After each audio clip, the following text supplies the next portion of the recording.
So the first movie I want to look at is Mama.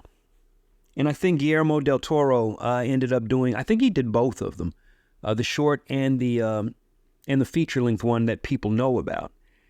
Now, most folks don't know that these movies started out as shorts.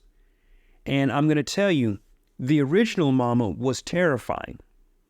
And the reason that it was terrifying is because it had to assault you as quickly as possible and throw everything, including the kitchen sink, at you. And I think maybe the jarring effect of seeing the vengeful spirit was more effective in the short film. And I think after a period of time with the feature-length version, what ended up happening is that you got used to the idea of how this thing moved, the way it looked, and I think it was present too long to become scary. And I think that's a major disadvantage that a lot of long-form movies have, is that it can lull you into no longer being afraid of this thing. It's kind of like the same effect that you had when you saw Chucky animate for the first time in Child's Play. That shit was scary. But now you get used to seeing Chucky, and it's like, yeah, it's Chucky. The storytelling was still good in the feature-length version of Mama. Don't get me wrong; it was really a horror movie that was a shoulder above most of the movies that came out at that time. Guillermo never makes a really bad movie. A really bad movie for Guillermo is, in many cases, a great movie for other people, if they were behind the director's seat. So I'm not taking away from Mama. Mama is a great movie in either iteration, but I will say the impact of the short film was greater to me than the effect that the longer version, the feature version, had on me. Both are great. Both are highly recommended. The next movie is Lights Out. And Lights Out started out the same way. A malevolent spirit that gets closer to you when you cut the lights off and goes away when you turn the lights on. And the premise of it was killer. I loved the short. And I liked the feature length, but the feature length let me down in one area. After a while, the expanded story, was not as interesting as the more streamlined short story. There was so much filler that was put in to create this world in Lights Out, the movie, the feature movie, that I think it drug on in a way that the short film didn't. I think the short film stayed as long as it needed to, and the long version, it overstayed its welcome. And I wasn't scared. The premise became a little silly after a while. And while I like it, I don't love it. I don't like that movie enough to have it as a DVD. And that's the mark of greatness. For me personally, when I watch a movie and I love a movie, it becomes a part of my collection. And, I don't know what I'm going to do when physical format goes the way of the dinosaurs, but while they are still making DVDs, I try to get those DVDs. I don't believe that there's a short DVD version of Lights Out. But I will say this, the actual entity in Lights Out was horrifying. And I think that right there was the difference. When you finally get the big reveal of this thing by the bed, when that lady cuts off the light, and she cuts it off for the last time, the reveal is pretty disturbing. And they did a great job with that. That's one of those hidden gems that I don't think should have been touched. I don't really think should have been converted into a feature-length movie. So there you have it with those two. Now we're getting down to Oculus. And here's where I may ruffle a couple of feathers. And I think all of these movies share one thing in common.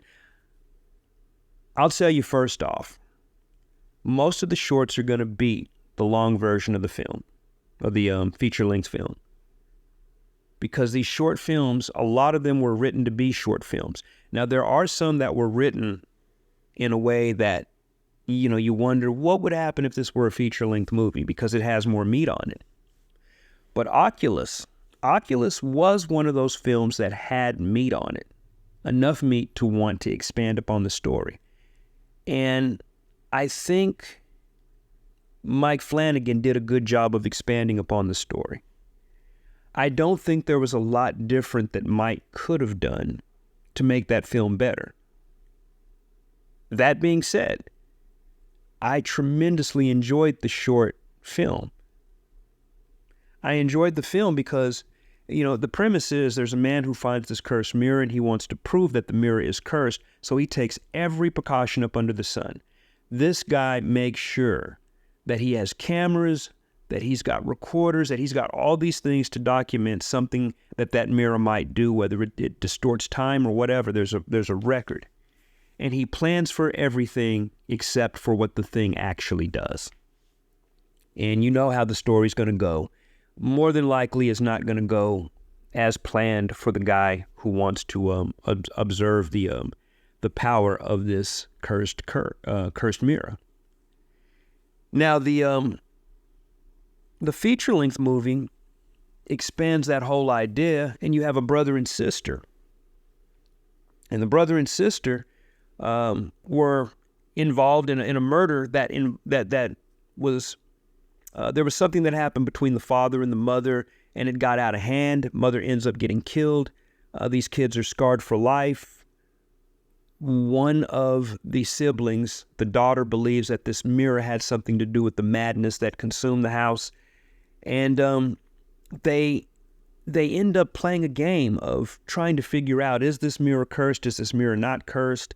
The brother has put so much stuff out of his mind because of the trauma of what happened. So he's not overly reliable as far as supporting his sister.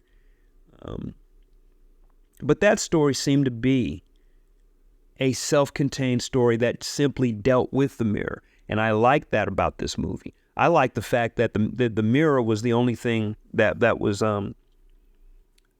in common between both of the films.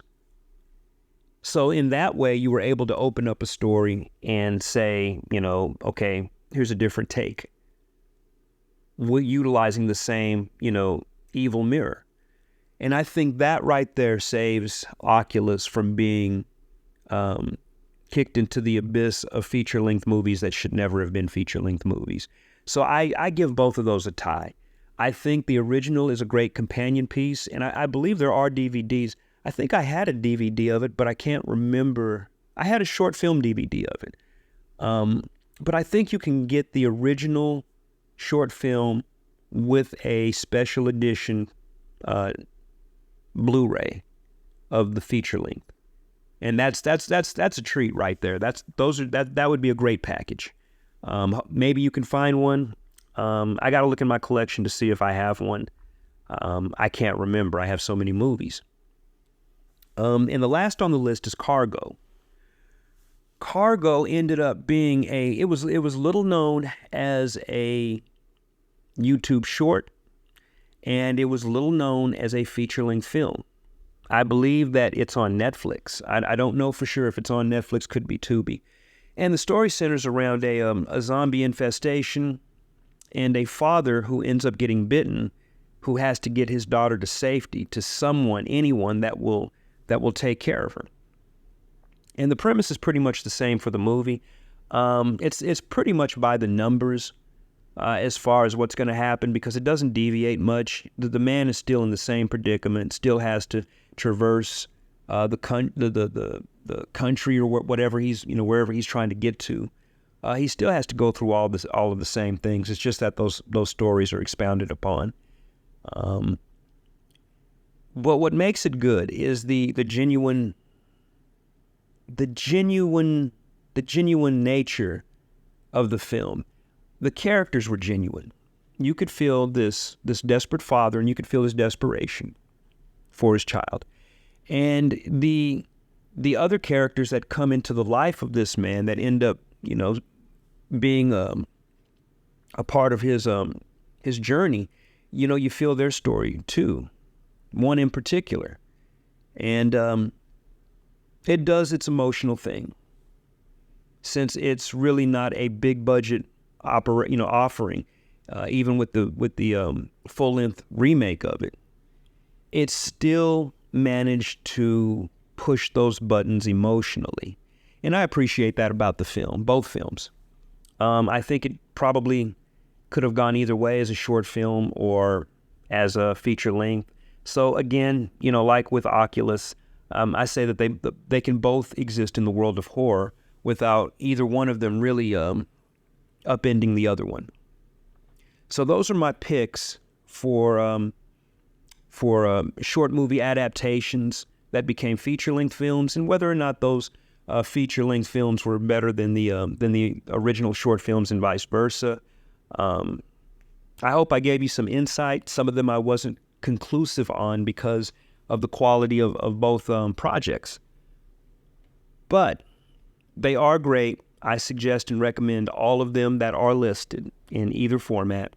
So I'd love to know what you think. This is your guy, the Brave Artist, for Screensay, asking you to share, like, and subscribe. And until the next time, take care.